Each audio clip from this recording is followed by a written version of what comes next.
Hello, I'm Joel Freeman, and thank you for joining me for this particular segment. It's called Who's Covering Your Blind Spots?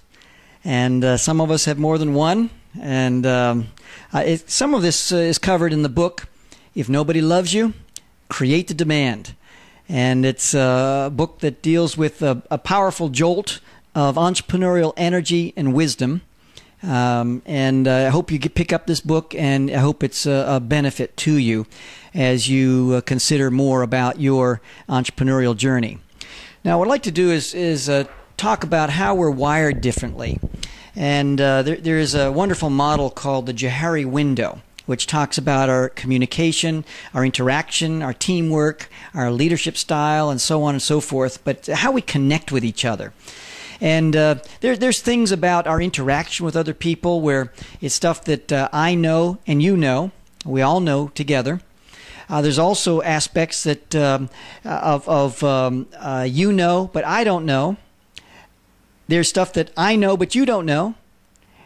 And there's also things that I know, I don't know, but you don't know. I don't know, but you don't know. And I want us to focus on the blind spots, because the blind spots are the things that you know, but I don't know. And I often look at it this way, because we all have our blind spots, that if we could exchange our blind spots, we'd all be perfect, because we have the perfect antidote for everyone else's blind spot. If he would just shut up, it would be a perfect world. If she would work harder, it would be a perfect world. And so it's the kind of thing that, in fact, when it comes to blind spots, I think of the bad breath syndrome, where everyone knows that this person has bad breath except the person with the bad breath. And so sometimes blind spots are like that everyone else knows except the person with the blind spot. And so it can be quite humorous at times. But there's a woman by the name of Claudia Shelton who has written on the topic of blind spots, and she talks about 5 different types of blind spots that I think are worth us taking a look at. And one of them is misused strengths. You've heard me say any strength overused, it can be a vulnerability. Well, how about any strength underused can be a vulnerability? So it's just the misuse of strength, overusing or underusing. And I think that's what happens many times in people's lives when they're not being successful in some particular area. Sometimes they're going a little bit too high-powered or too underpowered in some specific area. And another thing is old habits, where a person relies on behavior that has taken them to a certain level of success, has made them successful in certain ways. But then what happens that what was good in the past is no longer effective. And I think that something that could illustrate that greatly is the advance of technology. Some of the old school stuff just ain't working today. And so sometimes people who are even very experienced entrepreneurs have problems because they just can't seem to break through into some of the new ways of doing things, the Twitter, the blog, the different aspects of technology that help to enhance the success or to provide a little Teflon to the racetrack to make it easier gliding, if you will, or smoother sailing. And then also the whole idea of stress expressed. It's how you feel, and sometimes that stress comes just gets so incredibly crazy that it's how we behave under stressful situations. The feelings coming to the surface and gurgling out and impacting and affecting other people, and that can I've seen situations and heard of situations where people will actually bite the heads off of clients and start talking about stuff that the client should not know about because the stress has boiled over and they just don't really give a care, don't give a rip about what anyone thinks.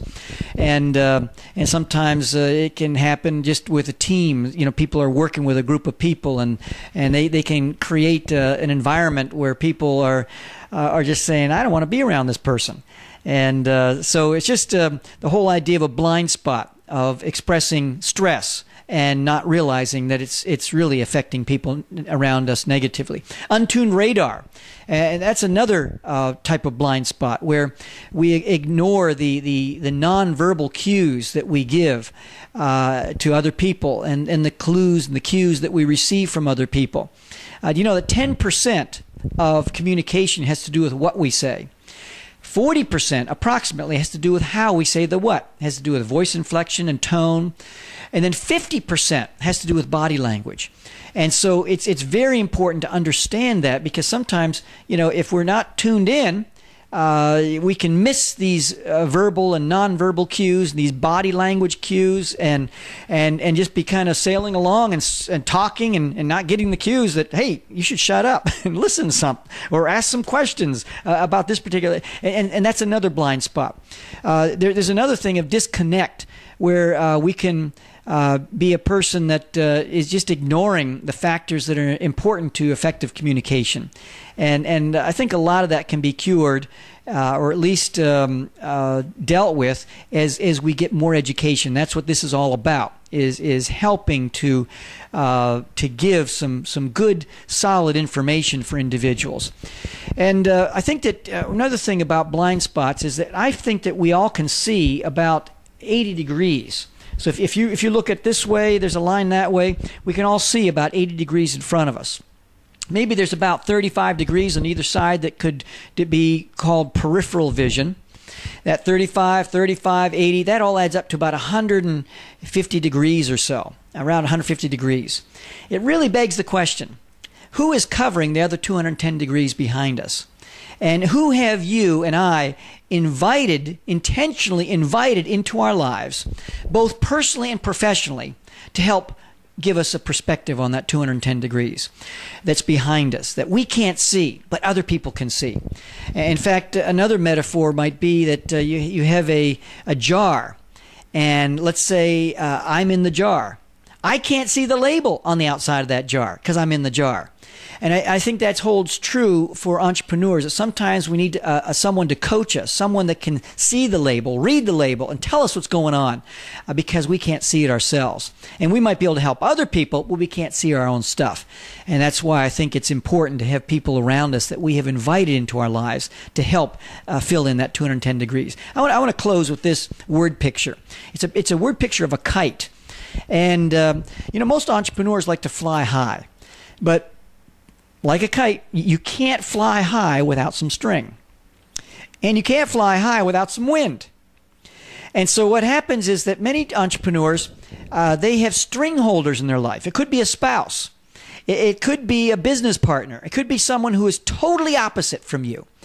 And if you shut that person out, or if you take out a pair of scissors and cut the string, guess what's going to happen to you? You're going to crash and burn. And what's going to happen is that you're going to blame the string holder.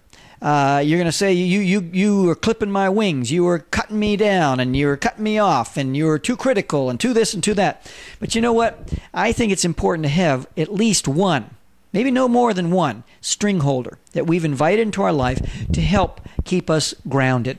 And of course, the wind, that could be a picture of the turbulent situations, the unexpected situations. It could be health, it could be certain things, financial issues, it could be relational issues, whatever it might be in our lives that we have no control over, that have somehow downturned the economy or something like that, that help to keep us sharp. And some people, I can't remember who it was, but Warren Buffett, I think he said, you can tell who's wearing clothes when the tide goes out. And it's the whole idea of being prepared for the unexpected and having people who are string holders to keep us grounded.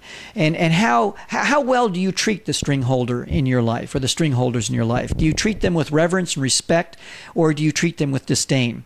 A lot of the way you treat the string holder in your life is going to be how successful you are in life. It could be an accountant that's keeping you grounded. It could be someone giving you a legal perspective and a legal opinion, a lawyer that is saying, don't go in that direction. If you do, you're going to get burnt. And anyway, that's enough for now. And thanks so much for taking time out of your busy schedule to tune in. And Hope you read the book. If nobody loves you, create the demand. And see you next time. Thanks a lot.